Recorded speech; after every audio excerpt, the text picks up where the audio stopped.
Hello. How is everyone? If you can hear me okay and see me, please comment in the box to let me know, please.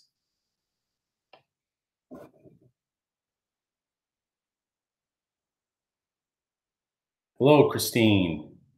I'm guessing you guys can hear me good? Somebody?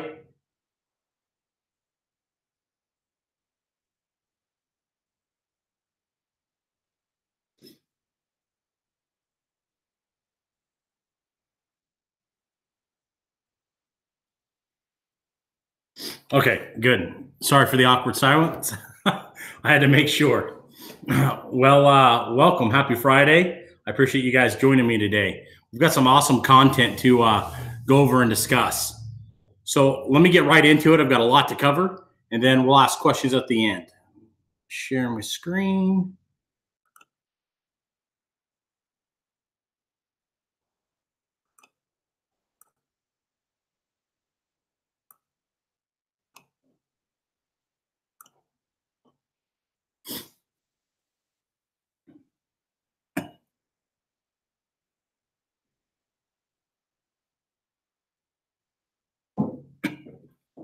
All right. So today we're going to cover negotiating with suppliers the right way.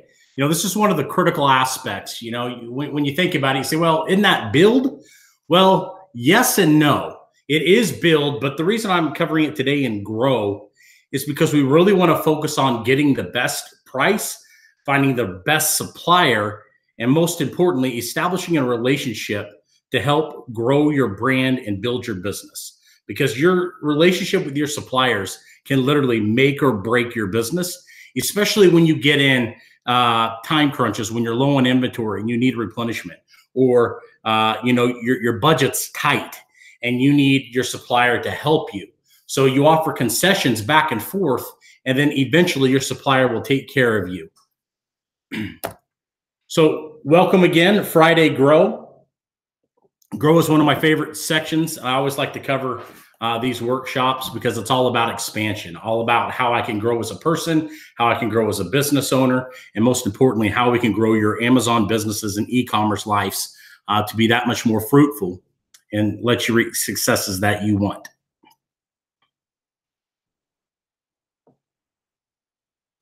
So the steps we're going to cover today are step one is going to be establishing a baseline price. We're going to go deep into this so you guys understand what I mean by that. Before we start throwing out numbers and MOQs and all these other things, we're going to pre-vet suppliers to get leverage and competition from the very beginning. Step two, we're going to talk about negotiating before the sample. A lot of us talk about getting the sample and we start negotiating afterwards, but there's a lot of tips and tricks that you can do in the beginning to help get you the most profitable price points before you've ever even received the sample. The third thing we're going to do is request samples. The fourth, we're going to move forward with negotiations. And then last but not least, we're going to close the deal. So let's look at each of these. The first, establishing a baseline price. So to be able to do this, we want to show personality, establish some credibility, and gain respect of our suppliers.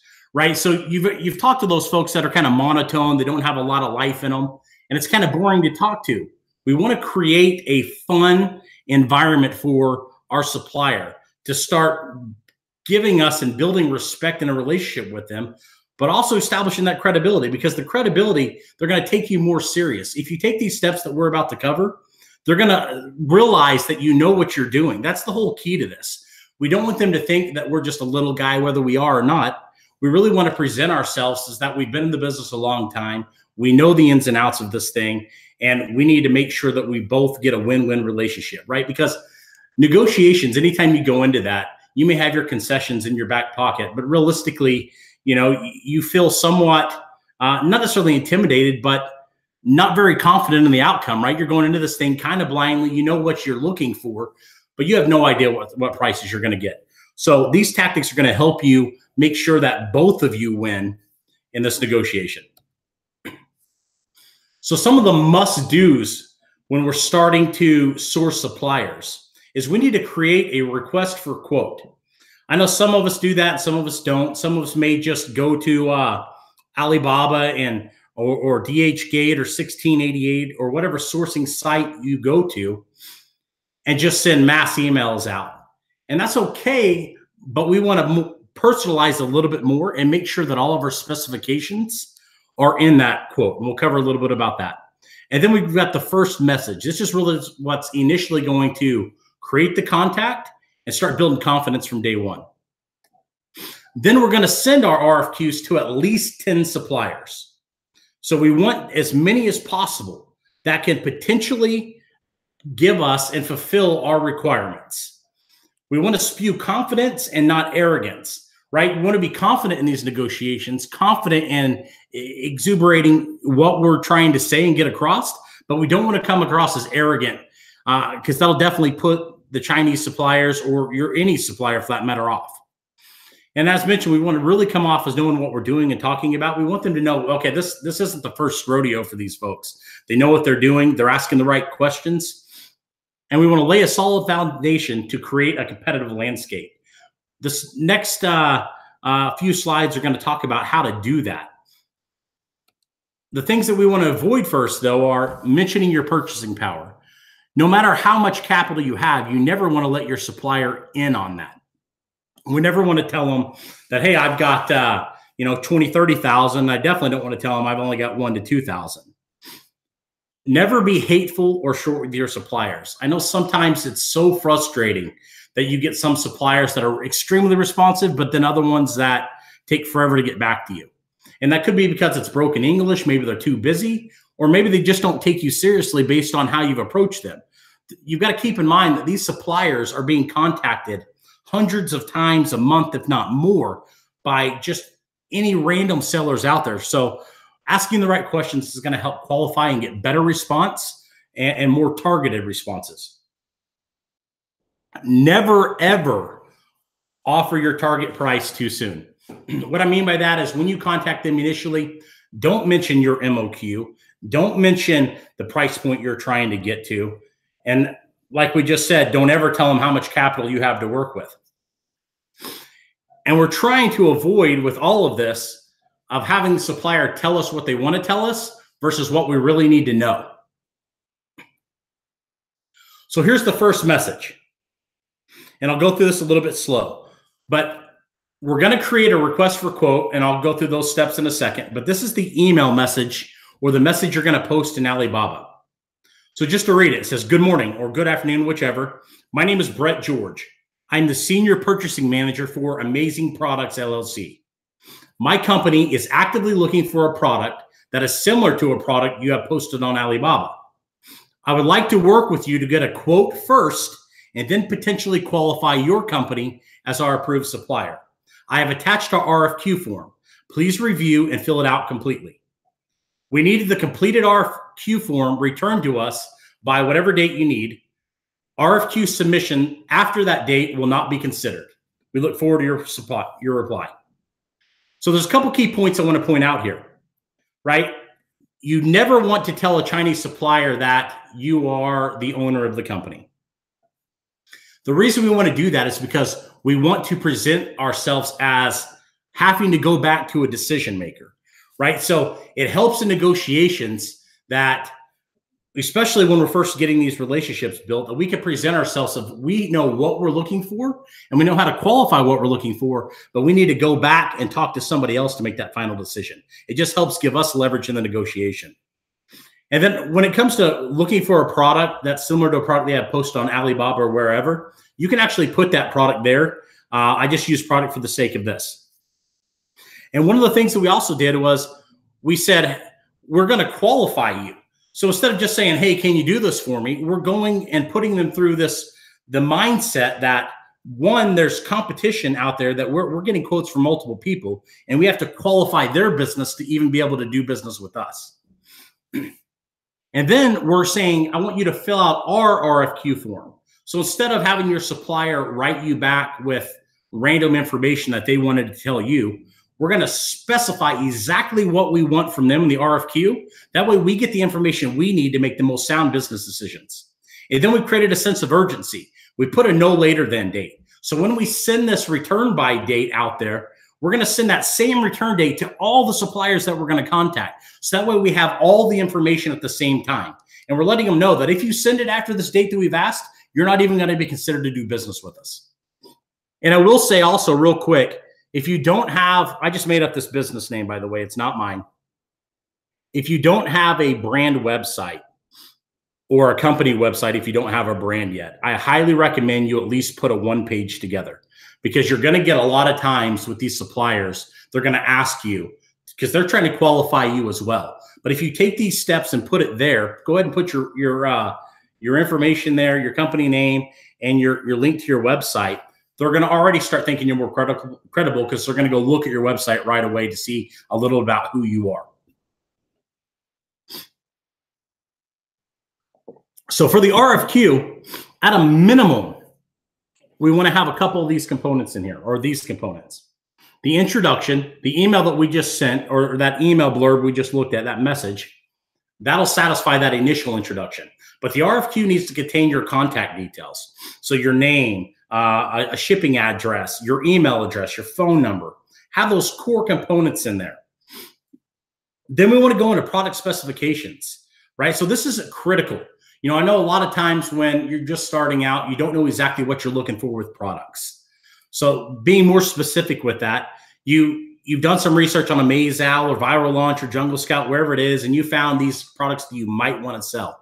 So you really don't know at that time what specs you want to change or how you want to change it, you know, those things. You might have a general idea, but really start thinking about what you want to do with that. So think differentiation right from the beginning while you're filling out this RFQ, because we want to be as specific as possible with what we're looking for, so we make sure that we get the most valid quote related to us. We'll ask later on for what we want to change about samples we receive later, but right now we're trying to get as close to the target product that we're looking for. So you want photos of similar items, like hopefully they offer those, right? That's why we're contacting them. And if they don't have some exactly like you want, show theirs that's close to it, but also include one that might be very similar to what you're looking for. If they have model numbers on their products, list those model numbers out, because it helps them know exactly what to go for instead of having to search through their catalog. Make sure you list the dimensions of your product. What's the size, the width, the height? You know, are there any type of moving parts or whatnot? And what size do those need to be? What type of materials are you trying to use, and what color of materials, right? Is it, maybe it's plastic. Well, is that red, white, blue, what color? And then packaging and labeling. How do you want to package this thing? What is your idea of it? Yes, the manufacturer is going to have standard packaging, but we're trying to tell them what we want and let them respond back with what they can do and can't do. Most importantly of all of these is the certifications. Right? If you're selling on the US marketplace or even Europe or some of the other ones, there are very strict rules around certain products. So you need to make sure that your product has the required certification for you to be able to sell in your marketplace and get through your customs barriers. Because if you don't, all your money, all your time spent is going to be gone, and you're going to lose out and lose a significant investment. And then the extra requirements. So is there anything specific or extra? Are you trying to bundle with something? Any of those things you want to outline in your RFQ. We also want to talk a little bit about trade terms. So what's the per unit price? Not the price you want, what's their per unit price for what you're asking for? What are their delivery terms, and what's their closest port of destination, right? So we want to talk, and you want to mention what Incoterm you're looking for, right? Are you looking for FOB, you want freight on board, or do you want the door-to-door DDP? So you need to make sure that you outline that. That doesn't mean this is exactly what you're going for. Remember, the whole concept of this is trying to get as close as possible to the numbers so you can do some comparative analysis against suppliers. Then what's their lead time, right? So if I decide to go with you, how long is it going to take for me to even start the manufacturing process? You know, you don't want a supplier that can get you in their schedule 90 days from now, because then you're going to sit idle for a long time and miss out on a lot of sales. So we want to make sure that they can get us in quickly. And then payment terms. Initially, it is a deposit up front, depending on your supplier. Some are 30%, 50%. It just depends. But as you start establishing relationships with these guys, I've got suppliers right now that will start an order for us just based off of us sending an email because we've done so much business together. We don't have to pay until the whole manufacturing's done.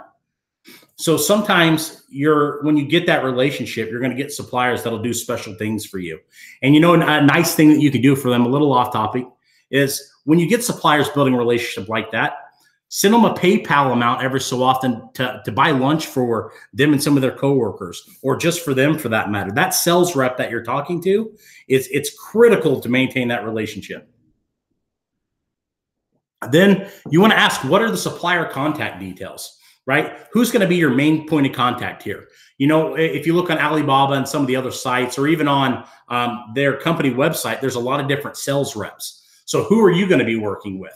And it's likely not going to change unless that person leaves the company. So it's very important to get all of their information and get established right away with them. And then we want some required documents, right? So if I'm if one of my products needs certifications, or even if it doesn't, I want to see some testing reports. I want to see the product certifications. If it needs FDA approval, show me your FDA certificate. That way you can go back on the US FDA websites and be able to validate those numbers to make sure that the business address and names match up to what the certifications say. And then are there any third-party audits that they can show you? Are they ISO certified? And if so, is it 9001? What is it? And then their business license. We want to make sure they're credible. This is really just about a due diligence check to protect you. And most importantly, as mentioned, all of these factors in this RFQ are just telling the supplier, hey, I know what I'm doing, I know what I'm looking for, and you better bring your A game or I'm not doing business with you. And that's critical in this business. So why must I do all these things? Why can't I just send a quick email? You can do that, but we want to make sure that we stand out amongst all the competition who's sending them requests all the time for quotes and bids here and there. So for us to stand out, we're presenting ourselves as a large, well put together company. We want to most importantly ensure we get the answers we're after. A lot of times suppliers will tell you all the right words and all the things you want to hear, not the things that you need to hear to make those business decisions. So that's why you have to do this. And it's showing suppliers, as mentioned, like I've said it multiple times here, you know exactly what you're doing. This isn't your first rodeo, and it won't be your last, and I need to qualify you to do some business. And a huge important factor is establishing leverage, and it's building your credibility as a business and as the representative that they're going to communicate with back and forth. So I'm going to show you a neat little trick. Some of you may already know this, but I want to show you just in case. Let me back up. So there's a way in Alibaba to message multiple suppliers at once. Yes, you can send out that request for quote. They do that. But there's another little trick that you can do by utilizing the favorites method. And we'll go through that now real fast. So if I'm on the Alibaba page, I'm just going to put in cups, mugs, either way.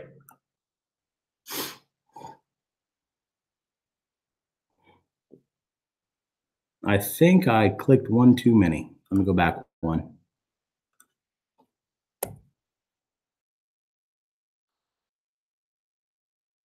Come on.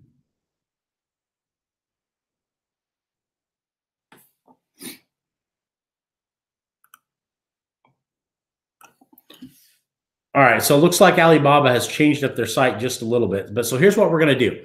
On the drop down here at first, you're going to select suppliers. So put whatever product you're looking for in the search term, make sure it says suppliers, and hit search. So as you go through the list and qualify your suppliers, we always like to tell you to make sure they offer trade assurance, make sure they've been verified. Those are just some of the safety checks that you can do in the beginning. But come through here, find the suppliers you want to do business with, and add them to your favorites. And it says it's not found, so maybe it's not going to work today. They've definitely revamped their site. But let's see if it works. We'll give it a chance. I'm not thinking it is at the moment.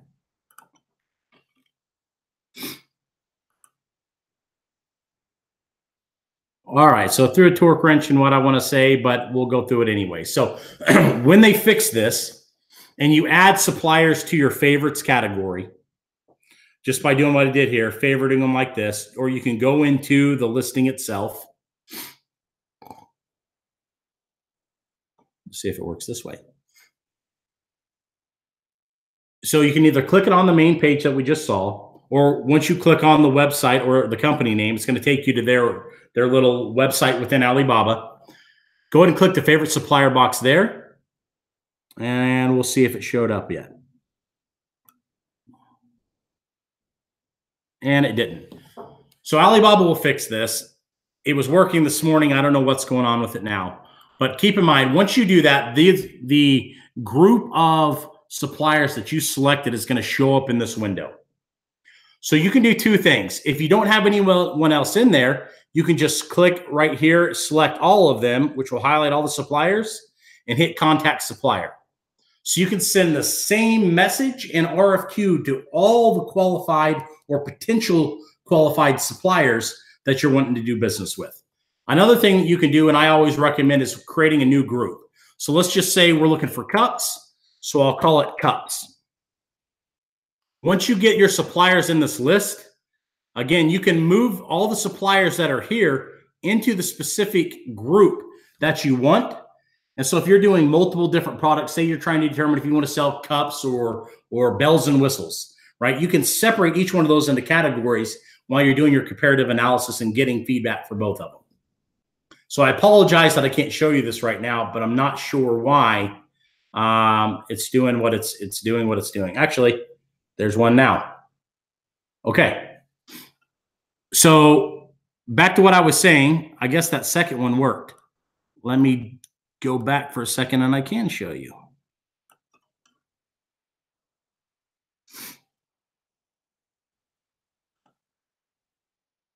All right. Let's see if it actually worked. Okay, there we go.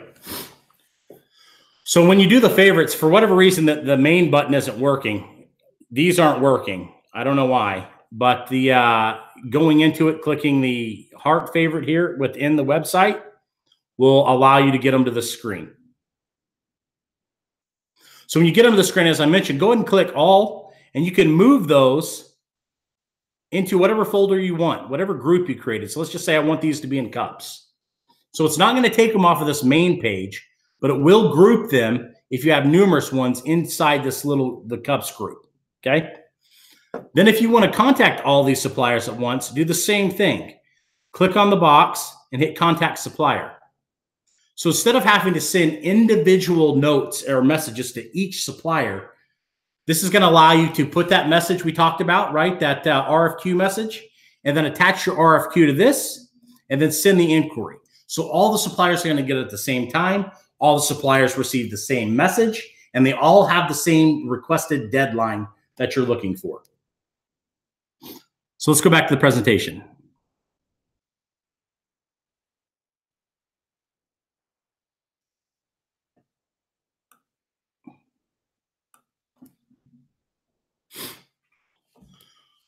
So the next thing we're going to do is negotiate before the sample. So you send out this RFQ and you have a deadline. So you're waiting for the information to come back from your suppliers. So you send it to at least 10 suppliers. So you should at least get 5 back, right? That's typically what happens. We want to separate these into 2 groups. We want group 1 to be those quotes that are close together. And then group 2, if any, are going to be the higher quotes. So those that are substantially higher. So let's say that average price point quote that you got from 4 of the 5 suppliers or 3 of the 5 is around $3. But these other 2 suppliers are around $6 or $7, right? So that's how we want to segregate these groups. And once we get them separated, here's what we're going to do. We're going to send 2 separate messages to group 1 and a different message to group 2. So In group one, we're going to reply like this. You're going to say, hey, whatever that rep's name was that responded to you. So, hey, Jane, we have received your quote, but before we send you our complete feedback, I would like to review your price. The price you quoted is in the ballpark, but it's not the most competitive we have received. Instead of wasting time going back and forth, I would like you to give me your best offer so we can quickly decide whether or not to pursue a sample request with your company or not. Respectfully, and your information again. So what you just did here was tell them and let them know right off the bat that they're in competition. We just created a competition between them and other suppliers, right? That's exactly what we want. That competitive environment is going to give us our best price. And then we've also told them that if they don't give us a good price, right, we may not even request a sample from you. These guys want your business. They need your business to survive. So they're going to make sure, based off of this, you're pre-qualifying them and starting negotiations for you to end up with the win at the end result. And the purpose is to put the ball back into their court, right? So a lot of times the supplier sends you the initial message and you're contemplating, you're thinking of how you can respond. What price point should I say? Should I tell them a higher MOQ to get a better price? We haven't told them anything at this point other than making them give us the criteria. So this is once again going to throw that ball back into their court and make them give us the best price once again. So group two is going to be a little bit different though. So group two was the higher prices, and we want to find out why they're higher. There's a bunch of different reasons they could be. And so we want to find out the truth of that. We want to find out, are they a trading company? Do they use better materials? Right? So here's what we're going to say. Hi, or hello, seller rep. We have received your quote, and to be honest, I am shocked to see your price. Unfortunately, it is not even in the ballpark to the other quotes we received. Can you help us understand why your price is so high? Is this because you're a trading company? Do you use higher quality materials than the other suppliers? Or is it, does your product perform better than your competitors? And you could change these questions to something else, but what we're trying to do, as mentioned, is get down to the truth of why the price is higher and make sure that we're doing business with the right people. Keep in mind, we don't want to scrap these higher quotes right away because we may end up doing business with them. We may find out that their product is, they go through rigorous ISO certifications and make sure that all their products adhere to that. So we still want them and still want to use them as leverage right now.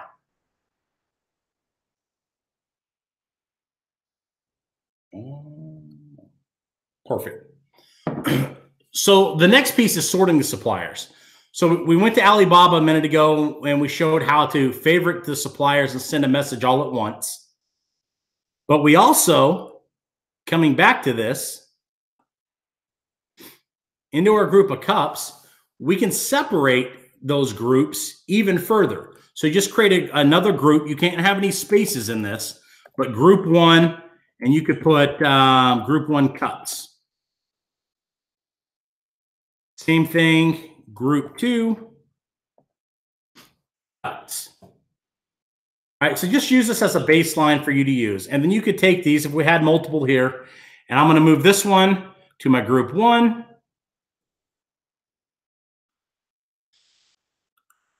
I'm going to move these guys to my group two. And so now when you go to each group, you can segment who got what message, and it helps you better organize the whole transaction.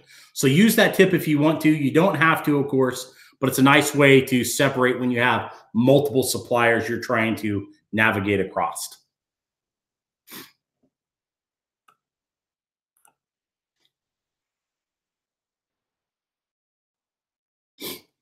So the next thing we want to do is request samples. So we're not going to request samples from everybody. We're going to shorten our supplier list based off of the information that we got. So we sent them the RFQ. We sent the list. We've asked for the best price, told them that they're close but not in the ballpark. So, or they're in the ballpark but not the most competitive. For the group ones, the lower cost ones are close together cost. So we may have gotten a more reduced price from that point. And then group two would have responded back as well and told us why their price is higher. And then we're going to already know it's because they're a trading company, or it's because they have better quality products, better materials used inside. So we're going to take all of these, and we may need to go back and get a little bit of clarity, but assuming you have everything you need, we need to narrow our list down. Don't spend and waste your time on suppliers that didn't answer your questions or only gave you these halfway answers. Yes, we can do this, right? A lot of times I won't even mess with those suppliers. The only occasion I might would be if I didn't get any responses from anybody, right? That would be the only time I would do that. But so we want to narrow this list down of, we sent it to 10, we might have got 6, we might have got 5, but whatever it is, we need to narrow it down to 2 or 3. 2 or 3 of the best ones that are taking consideration of maybe they're the best communicator, maybe the price point was the best. They had some of the best responses. Their products are a little bit sleeker, more modern, or better fit what you're looking for exactly. So we're going to request samples from them.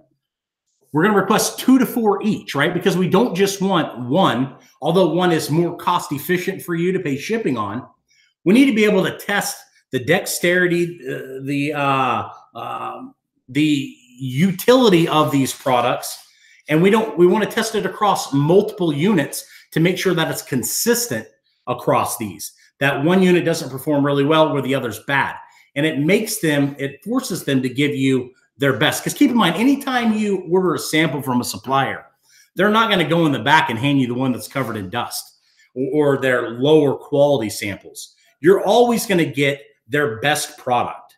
So keep that in mind when you receive the samples, that they can't necessarily do better because you just got the best. And never try to negotiate the sample price. I hear of people in the group, and I've heard many times that members feel like they got to win because they got the sample price down $10 or free shipping or something. Don't negotiate that. Again, you're trying to present yourself as a reputable business. But what you do need to do is say, okay, fine, sample price, don't even blink an eye at it.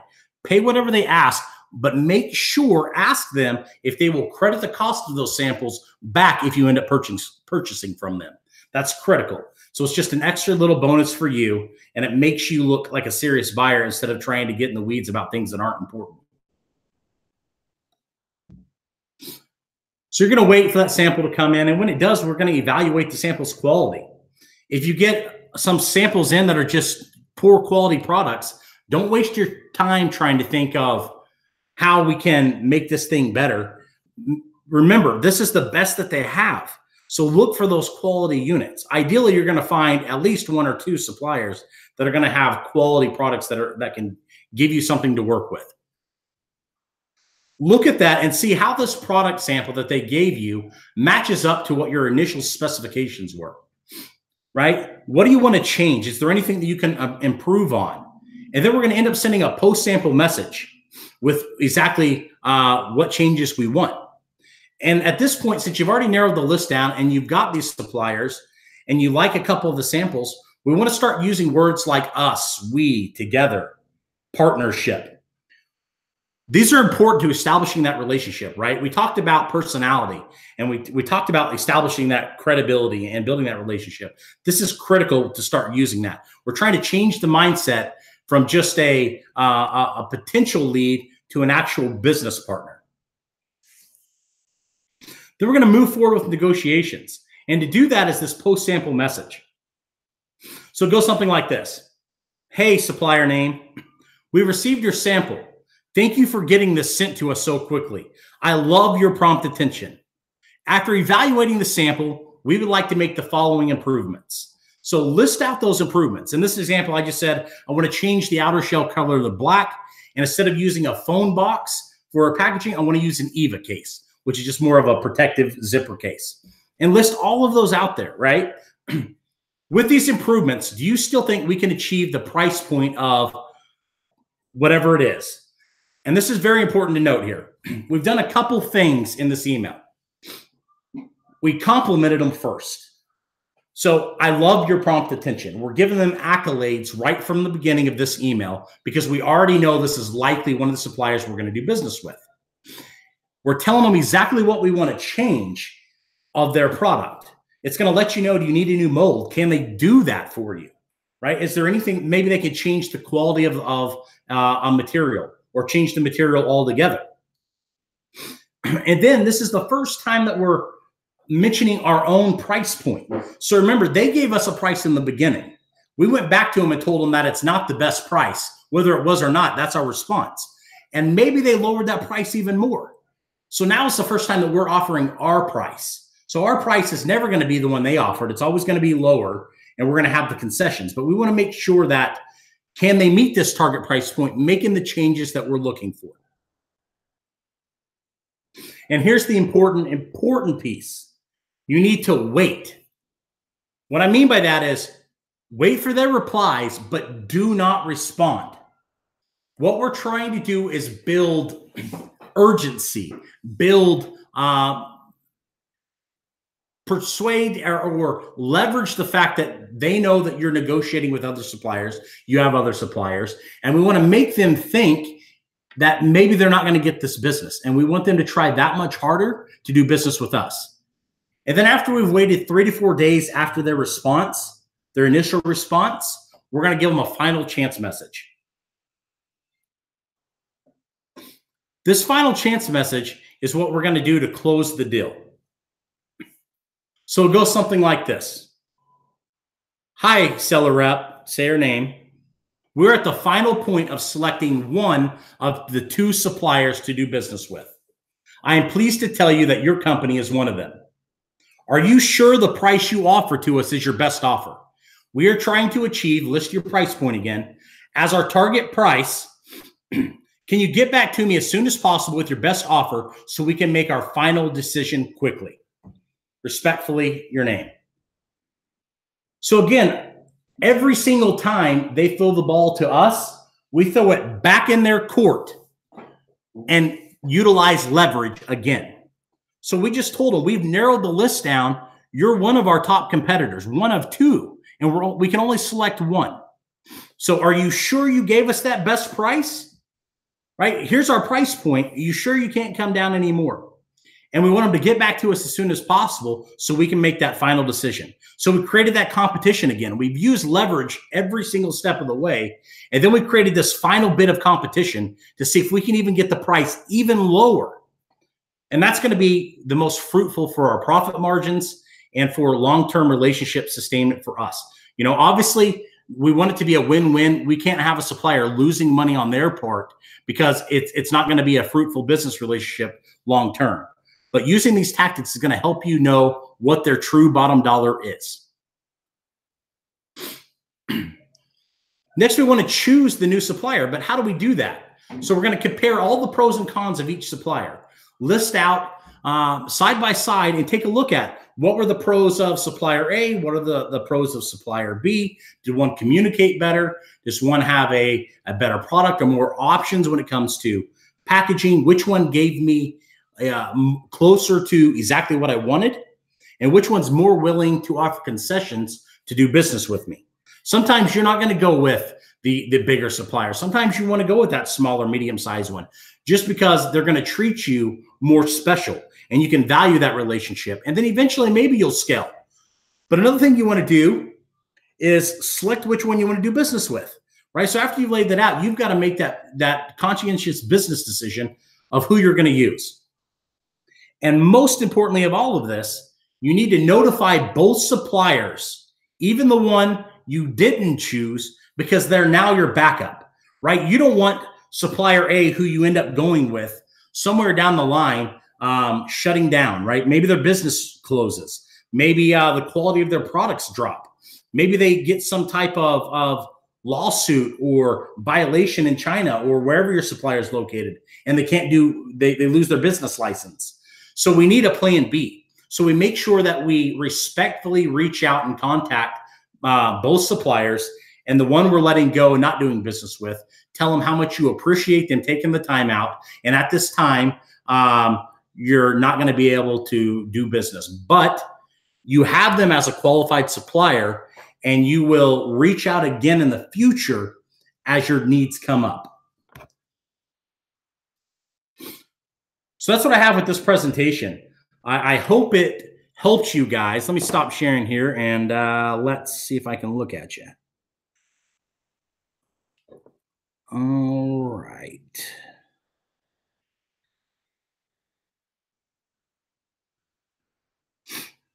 Stop sharing. Perfect. Give it a minute. It'll convert back to me here. If you have any questions about anything we covered, please send it in the comment box and I'll respond to you guys.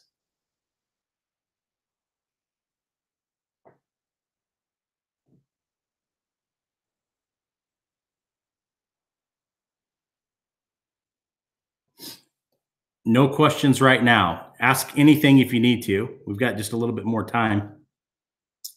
What I hope what you've taken about this, I hope if nothing else, you're able to sit back and look at the things we've covered today, how some of the more successful businesses and sellers are approaching the negotiations, right? Amazon and e-commerce as a whole is not just having a great product listing. It's not just about having the best product photos or even the best quality product. Although those things are incredibly important, it starts with your suppliers, right? It starts with building those relationships, making sure that you're getting the quality products, making sure that you're getting the best price points you can actually have, because profit margins will make or break this business for you. So that's the whole concept about this. I hope that you can think of how you've been doing it and how to apply some of these principles and tactics as you go forward and do it and utilize it in your business for your next round of negotiations. And don't think that just because you have an existing supplier that you can't apply some of these principles. If you have existing suppliers where you might not think you have the best price points or they're not doing everything that you wish they would, reach out to them again, talk to them and tell them, say, hey, we appreciate the business we've done together, but we're going to consider other suppliers if we can't come to better concessions for both of us. So make sure you at least give a little to them and make sure they're giving a little to you. So it's a win-win on both sides, not just a one-way street. All right, let me see. Clara's asking, thanks, Tyler, by the way. I appreciate you liking that hack. Clara is asking, after the samples, how do you respond to suppliers you're not interested in? Sometimes they are a little insistent. That's a great question. So you can do two things. One, you could ignore, on which, I don't like to ignore any supplier because you never know at what point you may need them again for a different product or even that product, right? You never know if they're going to come up with new certifications or new product lines or better quality products. So I never want to break any relationship. So what I do is I reach out to all of them and tell them, thank you for responding to our RFQ. At this time, we've decided to go in another direction. We will keep your information on file. And if a need arises for this product line, we may re-engage in the future and thank them again. And that'll be the end of it. Let's see. Dominique's asking, I'm currently considering adding a 3-pack of AAA batteries to my product. I didn't want to show it on my pictures or talk about it in my description. Are there any special requirements? Yes. So if you're going to include batteries in your listing, you have to put that. Amazon's going to ask you that when you do FBA. So when FBA, they're going to ask you, are there any dangerous goods or any of that? You're going to have to mark yes. And it's going to ask you what type of batteries they are, right? So you can put your battery has products or takes batteries, excuse me. But the simple solution for this is instead of getting in a hazmat review, you can fill out a SDS exemption. It's a safety data sheet exemption through Amazon. And within around 24, 48 hours, most products that have batteries, if they're not some crazy battery, just AAAs like this, you'll get the exemption and then you won't have any problems whatsoever. Did that answer your question?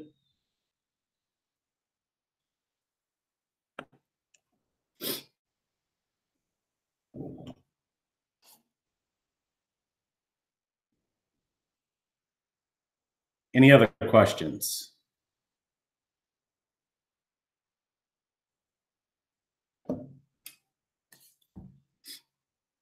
Last minute.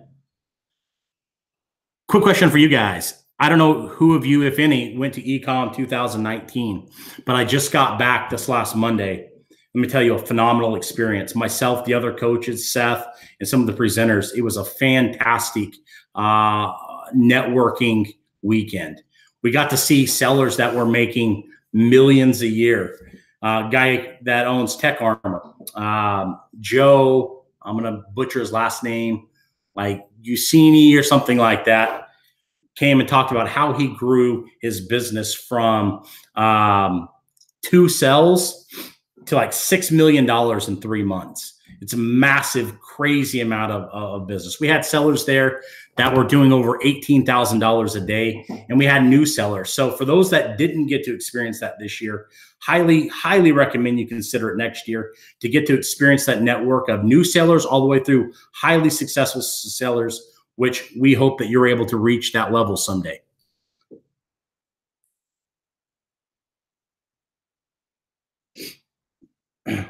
Yeah, so Roxy, the sample questions that you just saw, after this meeting, probably within 24 hours, the replay will be posted under the workshop link.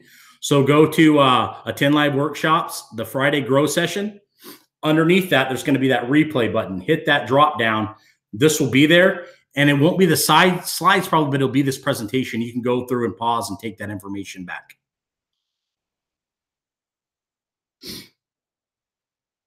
Tyler was at Ecom. Hey, it was good to see you. And if I saw you, brother, it's hard to go off a name, but I'm sure I probably ran into you at some point.